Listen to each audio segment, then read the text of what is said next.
एक समय की बात है। घने जंगल में एक पेड़ पर दो तोते रहते थे, मीतू और पीतू। दोनों भाई थे, लेकिन स्वभाव में बहुत फर्क था। मीतू बहुत सभ्य, विनम्र और समझदार था। वह हमेशा अच्छे पक्षियों की संगत में रहता था, जैसे कोयल, मैना और बुलबुल। वहीं पीतू थोड़ा चंचल और शरारती था। वह अक्सर कौओं और जंगली पक्षियों की संगत में रहता, जो दिन भर चीखते चिल्लाते और दूसरों से झगड़ते रहते थे। मीतू सुबह सुबह सूरज की पहली किरण के साथ उठ जाता, मीठी बोली में बोलता और हर किसी का आदर करता। उसके शब्द इतने मधुर थे कि जो भी उससे बात करता मुस्कुराए बिना नहीं रह पाता। गांव के लोग भी कहते, यह तोता तो जैसे बोलता नहीं, जैसे संगीत गाता है। दूसरी ओर पीतू का हाल कुछ और था। कौवों की संगत में उसने झगड़ालू स्वभाव अपना लिया था। वह हर किसी पर चिल्लाता, कभी किसी के घर की खिड़की से फल उठा लाता, तो कभी बच्चों को डराकर भाग जाता। धीरे धीरे गांव के लोग उससे परेशान होने लगे।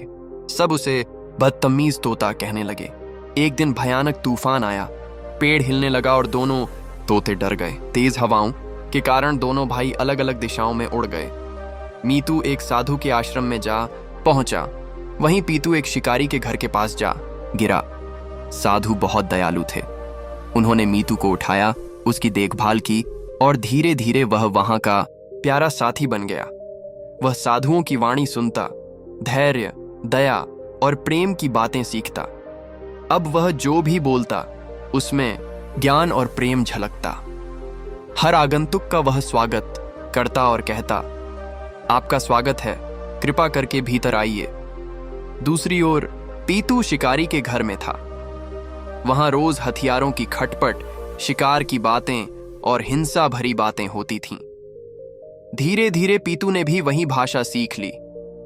अब वह जो भी देखता डराता और कहता, भाग जा, नहीं तो मारा जाएगा। एक दिन राजा शिकार पर निकले। पहले वह उस शिकारी के घर पहुंचे।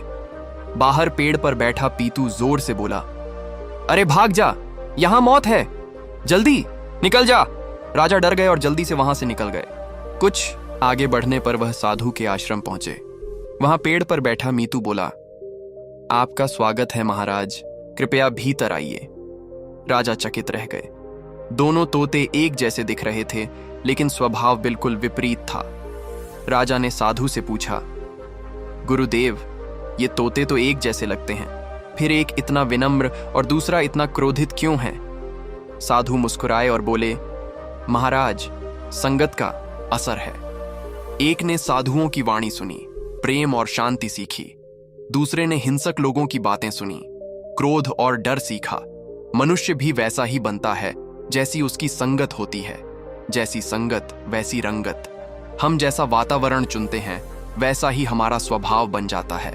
अगर हम अच्छे विचारों, अच्छे लोगों और सकारात्मक सोच की संगत में रहेंगे तो हमारा जीवन भी उज्जवल बनेगा। दोनों तोते एक ही पेड़ के थे। एक प्यार का प्रतीक बना, दूसरा डर का। क्योंकि संगत वही चीज है जो या तो इंसान को स्वर्ग दिखा देती है या नरक।